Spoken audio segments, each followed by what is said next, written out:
hear when I was growing up was how my mom found out she'd conceived her favorite child. Basically, she had woken up nauseous, little morning sickness, didn't realize it at the time, and had a Caesar salad for breakfast, kind of unusual for her. She was a little more nauseous towards lunchtime. She really wanted another Caesar salad. Very strange. She had it for dinner, found out she was pregnant.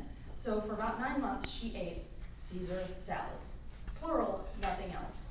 So, since I was young, I always liked to go to restaurants, and I had my Nicolette rating scale, and I would order a Caesar salad wherever we went, and I'd say 4, 8, it was 1 through 10, and I would gauge how the Caesars were.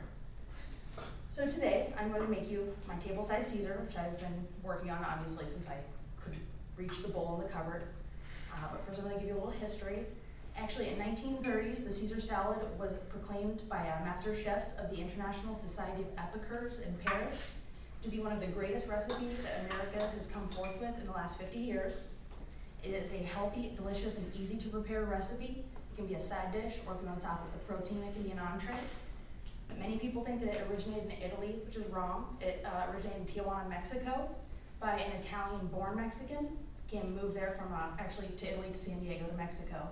And one busy 4th of July in the 20s, he ran out of almost everything and threw this recipe together. So you start with a bowl. The key for me is a really old bowl, because I think it kind of takes the age, kind of saturates it. I start with a little olive oil and black pepper. Make sure everything is coated, and I like a lot of pepper, so you might see me going a little crazy. And then I normally do a clove garlic per person. Really, it's to taste, so everyone do it.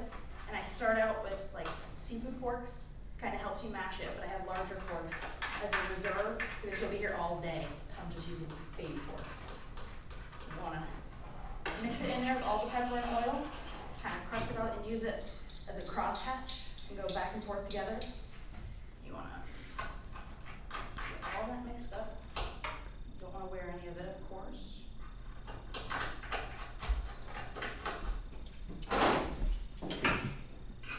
The next ingredient is the anchovies, which actually was not in the original recipe.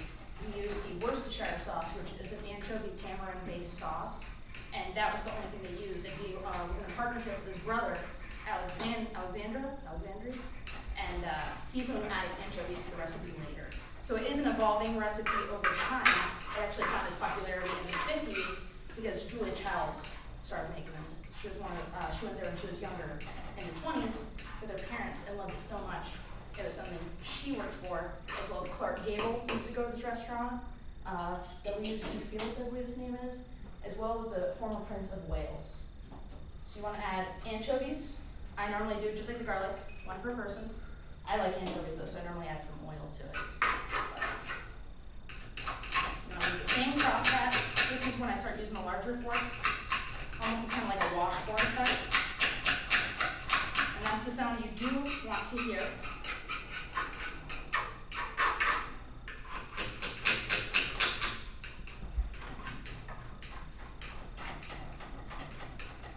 Another thing that is not in the traditional recipe that's kind of come into evolution over time is a stubborn can of grape upon mustard. I just use a little dab, add some flavor. If you have too much, it's going to end up tasting like a honey mustard dressing, which is not Caesar salad dressing at all. So just mix it in here. A couple dashes of hot sauce. I prefer Tabasco. I think Louisiana's a little salty, but my husband argues with me about that. The Worcestershire, which is the original ingredient, the tamarind anchovy. And if you've ever had the Columbia salad at 1905, main ingredient, Worcestershire, is one of my second favorite salads of all time. Of course, after the Caesar salad. So you just want to constantly kind of turn the bowl. Make sure it's all emulsified. We take a pasteurized egg, because no one likes salmonella. At least that would be kind of weird if they did. You want to separate it. My dad and I argue about this step. It's kind of, everything in here is to taste, but he uses the whole egg, which I think makes it really runny, and I don't like it. So since my mom is the one who started me on the Caesar kick, I make it like she always did, where I just use 1 egg yolk per 2 people. I'm gonna break the yolk, stir it up, so it's getting kind of cooked out. I'm gonna take the lemon, and it's a gauze lemon, so you don't get any seed.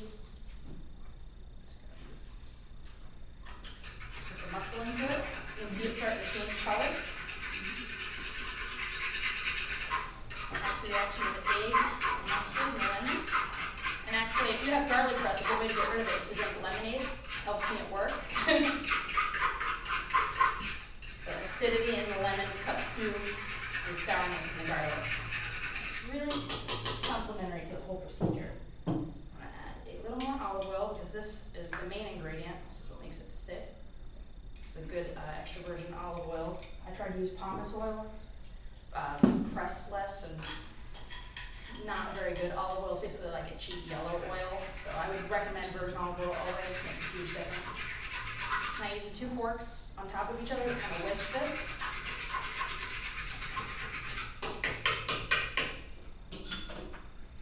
And I add the lettuce.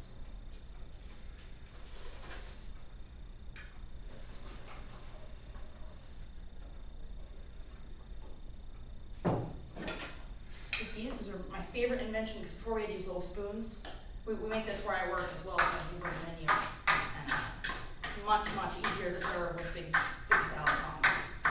So I toss up a little and add a little more just to make sure it's fully coated.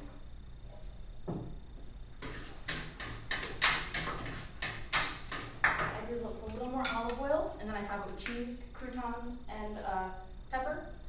Toss it all up and voila, you have Caesar salad.